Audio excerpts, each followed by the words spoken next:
Hello everyone, my name is Owen. Have you ever wanted a place to express your opinions, but you didn't know where to go? As a person who has taken part in a religious and a political club, I believe that these activities should be allowed to be held before or after school on school campuses.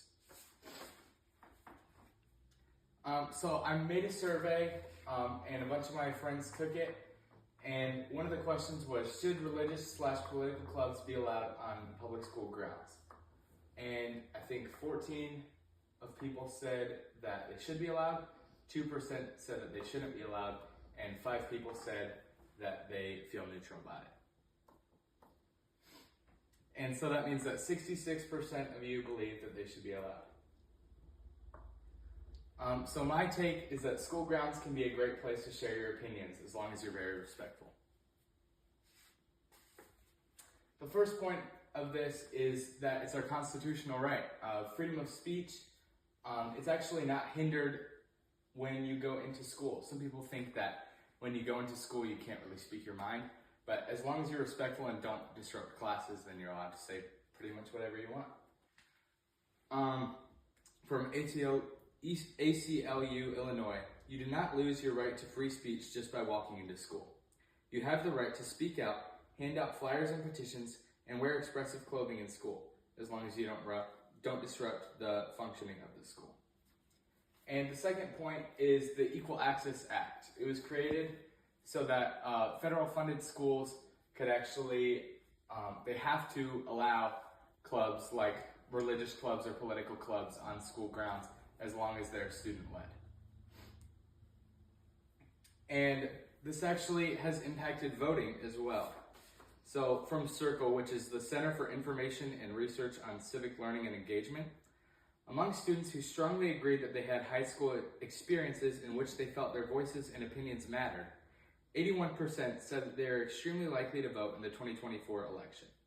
That's nearly 25 points higher than the 57% of all youth in our survey who considered themselves extremely likely to vote, and almost double the 44% of youth who strongly disagree that they had student voice experiences and said they were likely to vote.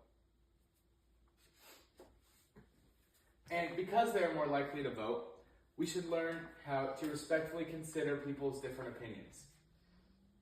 From Tanya Graham at Sanford Schools, different people think differently, and it takes significant mental work for students to listen and respond to those whose experiences aren't the same as theirs.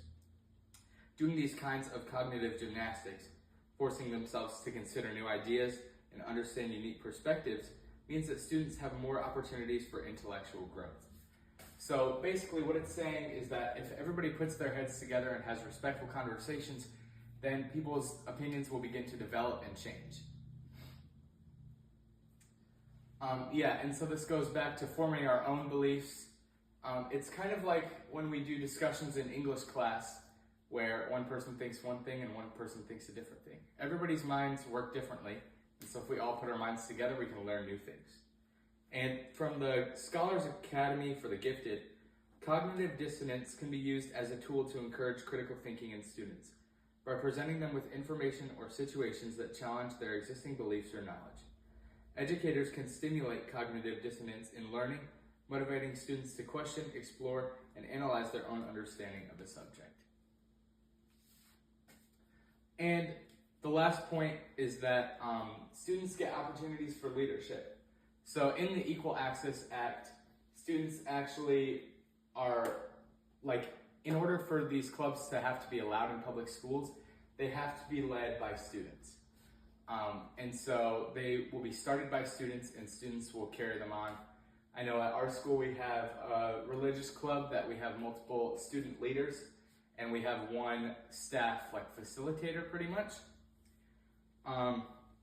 And from Mark Wise from Edutopia, ultimately, student-led discussions require students to actively engage in collaboration and respectful dialogue while utilizing feedback from their peers to gain additional insight. So basically what this is saying is that it goes back to what we were saying with the English discussions, when you put our heads together and you can learn new things and circulate ideas throughout the group. And having these leadership positions will actually prepare us for real life. And that's what school is all about. So having these things on campus is actually good. I know in my survey there was one response that stood out to me. It was that school is a place for learning facts and not opinions. But unfortunately, in the real world, you can't just hide from opinions like politics and religion. You have to know your stance. And so learning that in school and formulating your own opinions is a good way to prepare yourself for the real world. And another point is that you can learn more about yourself. From Bentley University, joining a student organization presents many opportunities to learn more about yourself, your goals, and your strengths. You can learn from how other students handle certain situations and test your current knowledge. That basically speaks for itself. I would say that you learn from other people and you can learn more about yourself and your own beliefs. And for my conclusion, I just wanted to say, maybe after this you should consider joining or starting a club.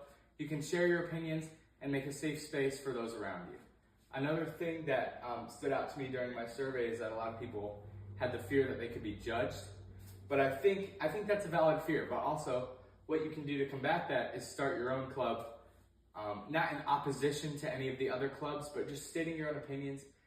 And I know at our school we're starting a debate club where people have a safe space to share their opinions. So thank you for listening.